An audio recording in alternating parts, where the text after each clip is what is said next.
Hello guys. Restaurant like chicken കറിയാണ് ഇന്ന് നമ്മൾ ഉണ്ടാക്കാൻ പോകുന്നത്. അതിനൊക്കെ മുന്നായിട്ട് ഒരു ചിക്കൻ മാരിനേറ്റ് ചെയ്യാൻ വെക്കണം ഒരു 1/2 hour with chilli powder, turmeric and some salt. അത് കഴിഞ്ഞിട്ട് നമ്മൾ വെജിറ്റബിൾസിലേക്ക് പോവാണ്. 2 ബിഗ് ഓണിയൻസ്, 1.5 ടൊമാറ്റോനെ എടുത്തിട്ടുണ്ട്, പിന്നെ ഗാർലിക്, ജിഞ്ചർ, 2 ഗ്രീൻ ചില്ലീസ്, പിന്നെ കറി ലീവ്സ്, കൊറിയാണ്ടർ ലീവ്സ്. അപ്പം അതൊക്കെ ഞാനിങ്ങനെ അറേഞ്ച് ചെയ്ത് വെക്കുവാണ്. ഇൻഗ്രീഡിയൻസ് ഒക്കെ വെച്ച് പറയുമ്പോഴത്തേക്കും നമ്മൾ ആവശ്യത്തിനെടുക്കുന്ന ചിക്കൻ അനുസരിച്ചിരിക്കും വെജിറ്റബിൾസ് ആയാലും പൗഡേഴ്സിൻ്റെ അളവായാലും. ഇതിൽ ചിക്കൻ ഞാൻ ഭയങ്കര ഫൈനായിട്ടല്ല, ഒരു മീഡിയം സൈസ്ഡ് ആയിട്ടാണ് എടുക്കുന്നത്. അതുകൊണ്ടാണ് ഞാൻ ചോപ്പർ യൂസ് ചെയ്യുന്നത്. അത് കഴിഞ്ഞിട്ട് നമ്മൾ മാരിനേറ്റ് ചെയ്ത ചിക്കൻ നമ്മൾ നോക്കുവാണ്.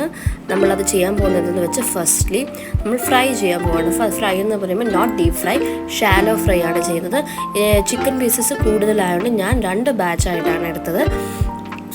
ഫസ്റ്റ് ഹാഫ്, എന്നിട്ട് നമ്മൾ പിന്നെ ആ സെയിം ഓയിൽ തന്നെ എടുത്താൽ മതി.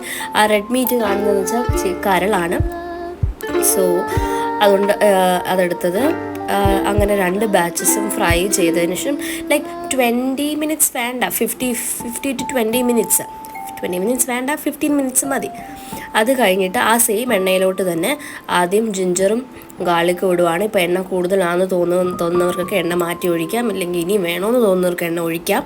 ഞാൻ അത് സെയിം ഓയിൽ തന്നെയാണ് എടുത്തത്. അതിലോട്ട് ഗ്രീൻ ചില്ലി, പിന്നെ 2 തണ്ട് കറിവേപ്പിലയൊക്കെ ഇട്ട് അതൊന്ന് പച്ചമണം മാറുന്നവരെ ഒന്ന് സോട്ട് ചെയ്യുവാണ്. അങ്ങനെ സോട്ട് ചെയ്തിട്ട് അതിലോട്ട് നമ്മൾ അരിഞ്ഞു വെച്ചിരിക്കുന്ന ഒണിയൻസ് ഇടും.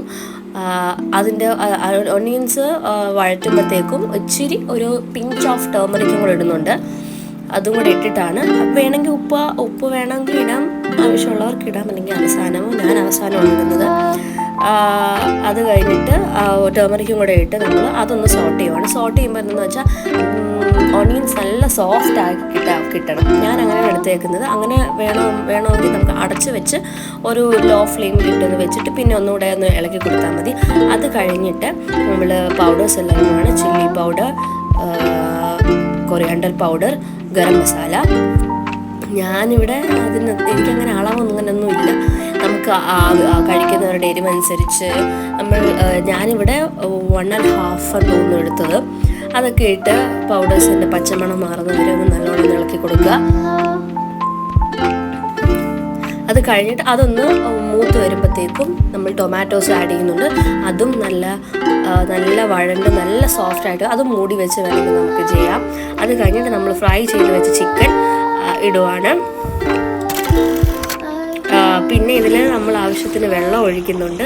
ഒരു വെള്ളം ഒന്ന് തിളച്ച് വരുമ്പോഴത്തേക്കും പെപ്പർ പൗഡറും കൊറിയാണ്ടർ ലീവ്സും ഇടാവുന്നു.